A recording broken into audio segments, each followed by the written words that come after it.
வணக்கம். பசியின் வாசிப்புகளில் கம்பராமாயணம் யுத்தகாண்டம் பகுதியில் மாயா சீதை படலத்தின் 5ஆம் பாகம்.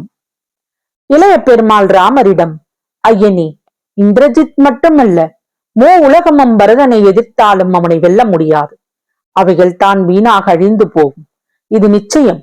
கொடிய துன்பக் கடலில் வீணாக நீர் கிடந்து வேள வேண்டாம். நான் சொல்வதை கேட்பீர். இந்திரஜித் வீசிய பிரம்மாஸ்திரம் தீண்டிய மாத்திரத்தில் மரணமடைந்து விழுவதற்கு பரதனும் நான் ஆவோனோ? பரதனால் இந்திரஜித்தும் அவனது படைகளும் அழிந்து போவதை நீர் போய் கண்டுகொள்ளப் போகின்றீர் அல்லவோ என்று மனம் புழங்கியவனாய் கூறினான்.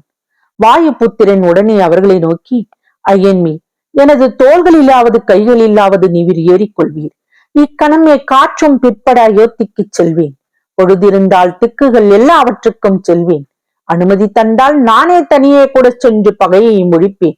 இன்று 70 வெள்ளம் சேனையுடன் இலங்கையை பிழைத்தெடுத்து என் தோளின் மேல் வைத்து செல்வாய் என்று நீர் சொல்வீரானாலும் அப்படியே செய்வேன்.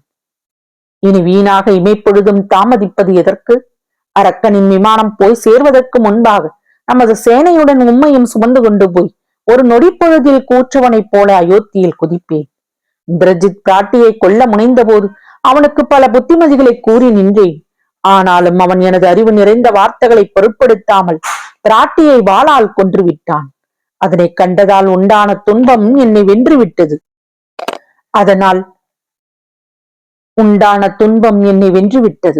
நான் துன்பம் கொண்டு தரையில் விழுந்து உணர்ச்சியற்றவனானேன்.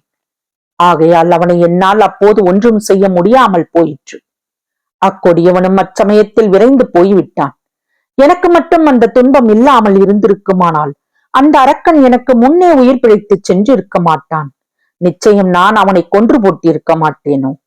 மனோவேகத்தை காட்டிலும் விரைந்து போகக்கூடிய அந்த அரக்கனுடைய விமானம் பிற்பட்டு போகும்படி நொடியில் அதற்கு முன்பே அயோத்திக்கு சென்று அது வருகின்ற வழியை நான் பார்த்து நிற்பேன். இனியும் இப்போது தாமதிப்பது ஏன்? திருத்துழாய் மாலை அணிந்த மார்புடையவரே, புஷ்பக விமானம் போய் சேர்வதற்கு முன்னால் அயோத்திக்கு நான் போய் சேரும்படி நீவர் இருவரும் என் தோள்களின் மேலே ஏறிக்கொள்ளுங்கள் என்றான். மாருதியின் விருப்பப்படி ராமலட்சுமணர் அவனது தோளில் ஏறிக்கொள்வதற்காக எழுந்தார்கள். அப்போது விபீஷ்ணன் ஸ்ரீராமரை வணங்கி, ஐயனே, இப்பொழுது நான் உம்மிடம் தெரிவிக்க வேண்டுவது ஒன்றிருக்கின்றது.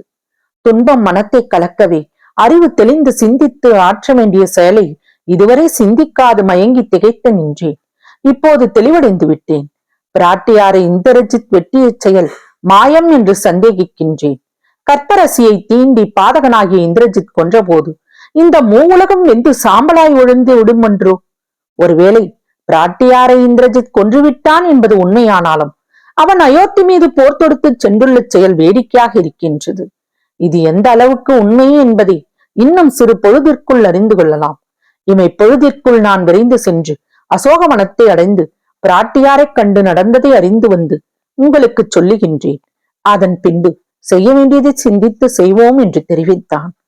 அதற்கு ராமர், நீ சொன்னதே சரி, அப்படியே ஆகட்டும் என்று உடன்பட்டு கூறினார். உடனே விபீஷ்ணன் வான் வழியே சென்றான்.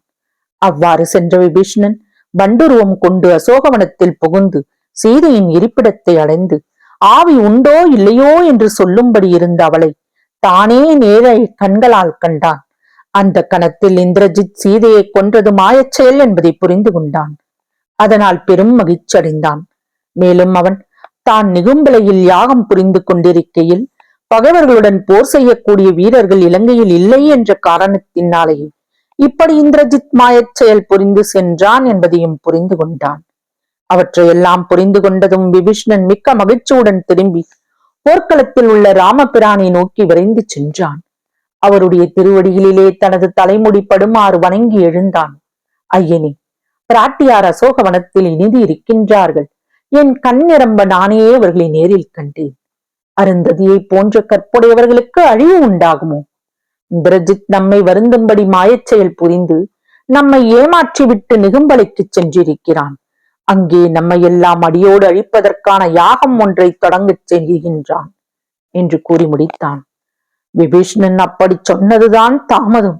ஏழு உலகங்களும் இந்த உலகத்து 7 பெரிய தீவுகளும் 7 கடல்களும் ஒன்றாக சேர்ந்து ஆரவாரிக்கின்ற ஓசை இது இல்லை என்று சொல்லும்படியாகும்.